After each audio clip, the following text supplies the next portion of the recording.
पर भी एक ही फटी पुरानी साड़ी है, कई जगह से फटी है, इसी तरह से अपने शरीर को ढक कर रखती है सुशीला जी। पतिव्रता है, अपने पति की प्रसन्नता में ही सदा प्रसन्न रहने वाली है, अपने पति की ही सेवा में हर समय लगी रहते हैं, कभी कोई मांग नहीं, कभी कोई इच्छा नहीं, जिसमें वो प्रसन्न रहे उसमें हमारी प्रसन्नता है। बच्चे सब नग्न घूमते रहते हैं। अपने बच्चों की सर्दी को कैसे काटती हैं सुशीला जी। सुदाम देव जो हवन करते हैं, जो होम करते हैं नित्य, उसकी जो भस्म बसती है, उसकी जो राख रहती है, उस भस्म में अपने बच्चों के शरीर को ढककर रखती है सुशीला जी। पूरा शरीर उस राख में ढका रहता है, केवल मुख रहता है बाहर। इस प्रकार से अपने बच्चों की सर्दी को काटती हैं सुशीला जी। अरे भैया, जहाँ पर पहनने के लिए वस्त्र नहीं है, वहां पर ओढ़ने के लिए वस्त्र कहाँ से आएंगे। बहुत गरीबी है घर में। लेकिन देखो भैया, सुदाम देव के का धन ऐसा है कि जिसके पास भक्ति का धन है, सकल भुवन मध्य निर्धनास्तेपि धन्या।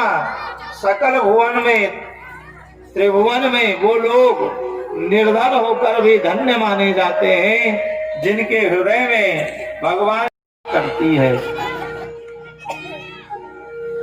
तो भले ही सुदाम देव के शरीर पर फटी पुरानी धोती पड़ी है, घर में खाने को नहीं है, लेकिन सुदामा से बड़ा कोई धनवान नहीं है, क्योंकि ऐसे भक्तों की भक्ति के बंधन में ही बंधकर जो सातवें आसमान पर बैठा हुआ परमात्मा है, वो फिर खींचा चल को भक्ति रूपी जो बंधन है, वो भक्ति की जो डोरी है, वो सातवें आसमान से खींचकर परमात्मा को नीचे ले आती है। बहुत गरीबी है घर में। एक बार तो ऐसा हुआ कि कई दिनों से बच्चे भूखे थे, तब सुशीला जी को चिंता हुई, यदि कुछ दिनों में मेरे बच्चों को भोजन नहीं मिला तो हो सकता है मेरे बच्चे भूख के कारण तड़प तड़प। तब आज दुखी होकर अपने बच्चों के लिए सुशीला जी आई हैं अपने पति सुदामा के पास में। कहा, नाथ, हमने सुना है भगवान द्वारिकाधीश श्री कृष्ण आपके मित्र हैं, आपके सखा हैं, आपके मित्र हैं, आपके सखा हैं। एक बार आप उनके पास जाइए, एक बार आप उनसे मिलकर तो आइए, एक बार आप उनका दर्शन तो करके आइए। सुदामा ने कहा, अरे देवी सुशीला, तुम भी हिम्मत हार गई क्या? हा? अरे तुम्हारी सहायता के कारण ही तो हमारा अयाची व्रत आज तक टिका हुआ है। अरे सुशीला, आज तक हमने किसी के सामने हाथ नहीं फैलाया, कैसी भी स्थिति रही, लेकिन कभी किसी के सामने मांगा नहीं, केवल भगवान के ही चरणों में विश्वास किया है। सुशीला, तुम भी हिम्मत हार गई? हाँ?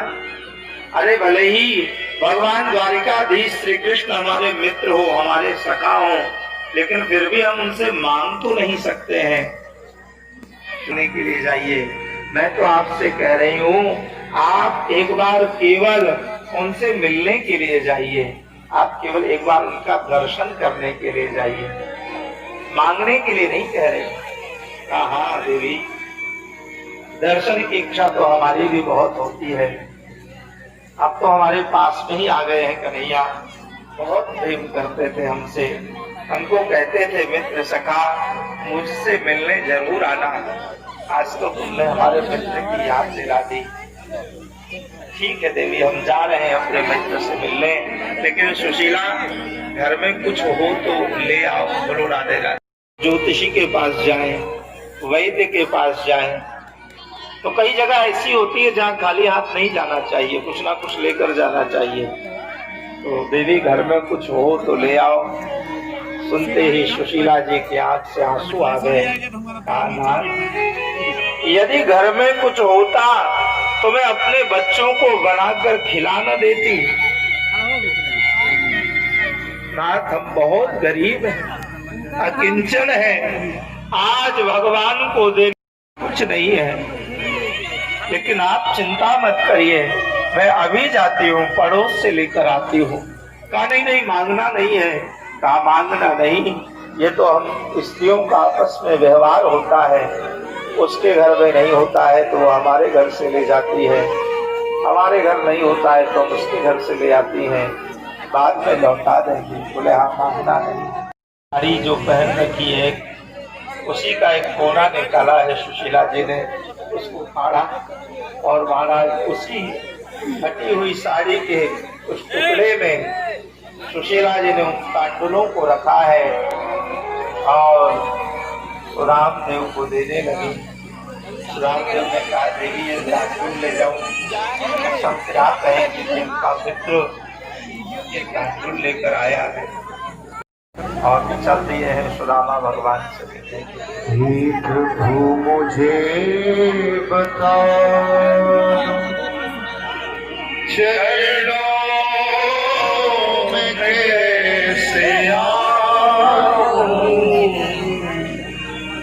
ये प्रभु मुझे बता चरणों में कैसे आऊं, माया बंधनों से, माया की बंधनों से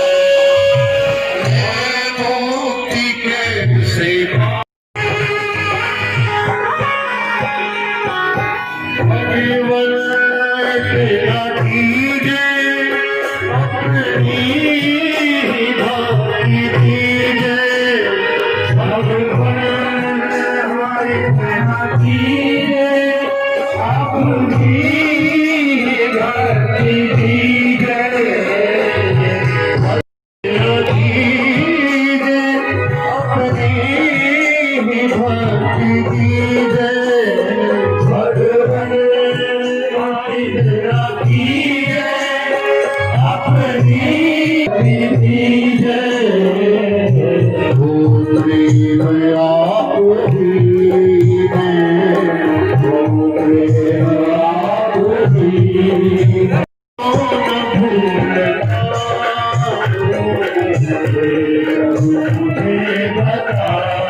बोले भक्तवत्सल भगवान की जय।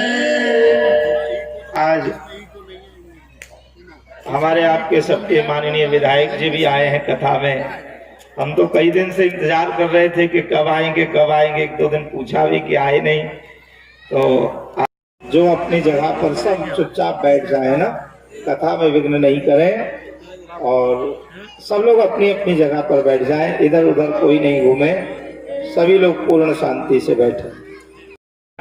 सर्दी का दिन है, कृष्ण शरीर है, भगवान के नाम का कीर्तन करते हुए सुदाम देव जा रहे थे तो दुबले पतले ब्राह्मण हैं, चलते चलते थोड़ा थक गए तो एक वृक्ष के नीचे थोड़ी देर विश्राम करने लगे।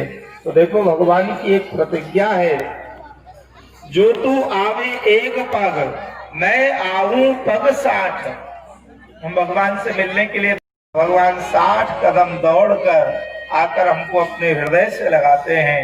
भगवान यहाँ जैसे सुदाम देव भगवान से मिलने के लिए चले,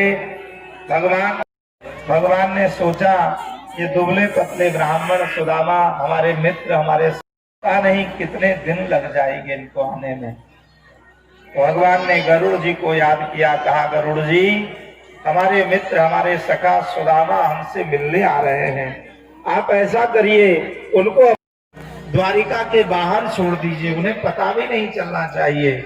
और महाराज सुदाम देव एक वृक्ष के नीचे बैठकर थोड़ी देर विश्राम कर रहे थे, हल्की सी आंख लगी और बस उसी समय गरुड़ जी आए हैं और गरुड़ जी ने आकर अब तो यहाँ पर सुदाम देव को अपने पंखों में इस तरह से उठाया, उन्हें पता भी नहीं चला और लाकर द्वारिका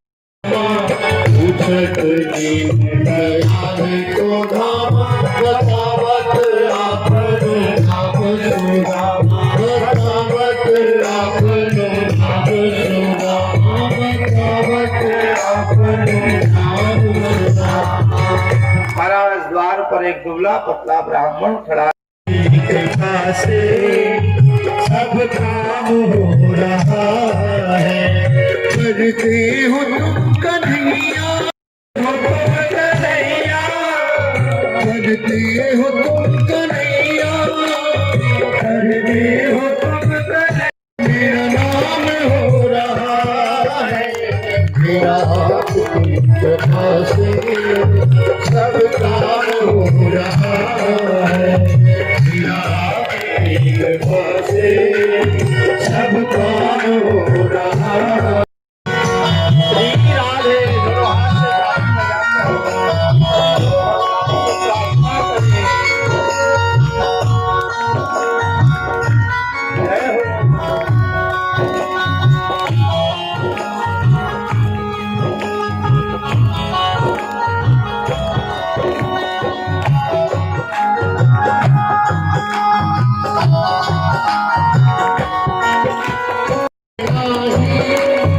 मेरी नाव चल रही है पतवार के बिहारी। मेरी नाव चल रही मंदिर भी मिल रही है राय है जमाना। मंदिर भी मिल रही है, करता नहीं मैं कुछ भी, करता नहीं मैं कुछ भी, सब काम हो रहा है। सब काम हो रहा है। करते हो तुम कन्हैया, करते हो तुम कन्हैया, मेरा नाम हो रहा है। सब काम हो रहा है। मेरा कृपा से सब काम हो रहा है।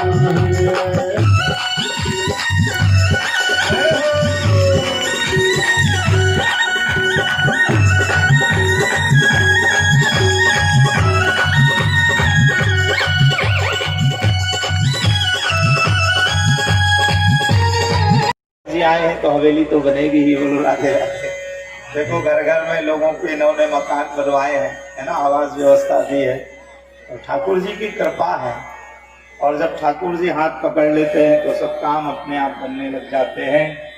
और बस जीवन में तो फिर जीवन में कभी भी भगवान की जय।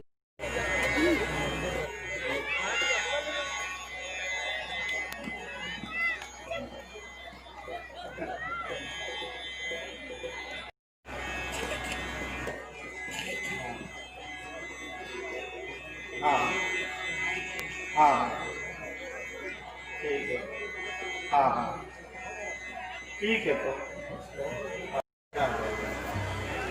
तो भक्तवत्सल भगवान की जय, बाल कृष्ण लाल की जय।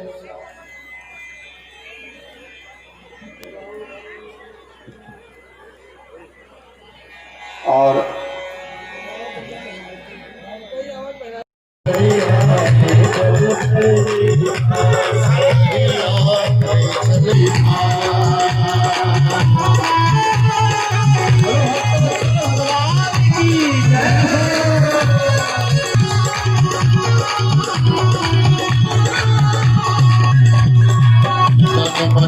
सब तेरे अर्पण, मन मन सब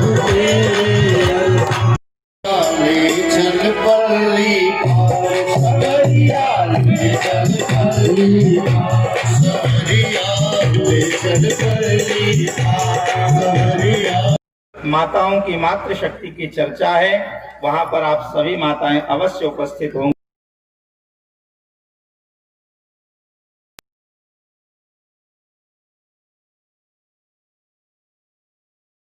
राधे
तरस रहा है, पीते कोई तरस रहा है, पीते कोई तरस रहा है, हरि बेचारा तरस रहा है, हरि बेचारा तरस रहा है।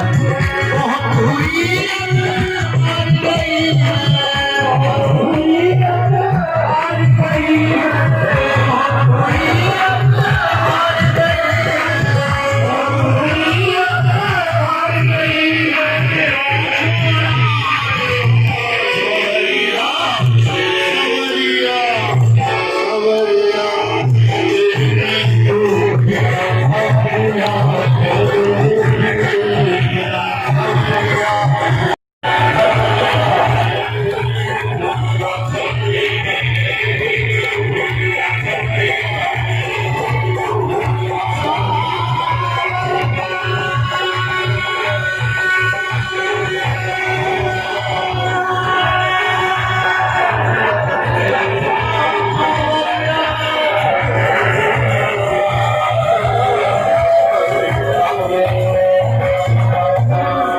बोलो भक्तवत्सल भगवान ने यहाँ सुदाम देव जीवन में दरिद्रता तब तक है कहा जब तक यह जीव परमात्मा से दूर है, और जब यह जीव भगवान की शरण में चला जाता है तो वो लक्ष्मीपति है, वो श्रीनाथ है।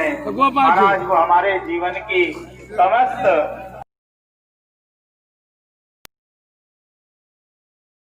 बाप बाल का फल बनाऊंगा, उससे भगवान ने अपनी भी तैयारी कर ली। यहाँ वसुदेव जी को देवर्षि नारद ने सुंदर सत्संग कराया। राजा नेमी और नवयोगेश्वरों का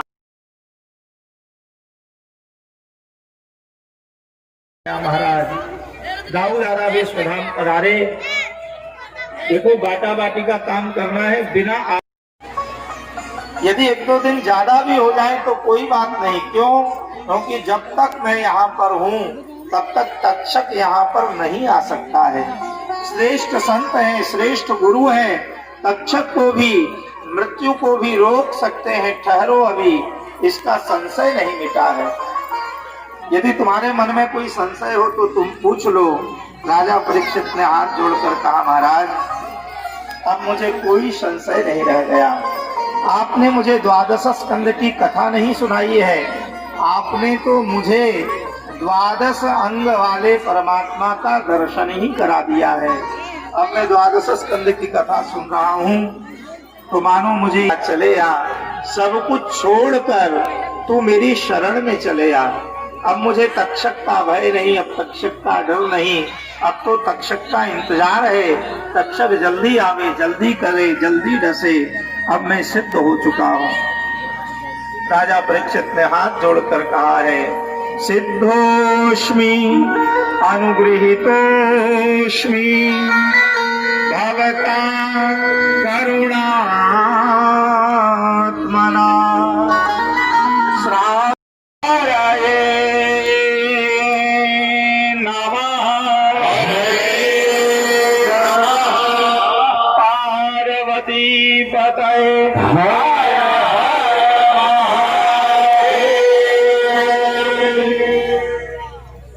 महाराज 7 दिनों तक आपको बिहारी लाल की। हम चाहते हैं कि हम दादा हम सबके संरक्षक बड़े भाई श्री ज्ञान तिवारी जी हम सब लोगों को आशीर्वाद देने की कृपा करें।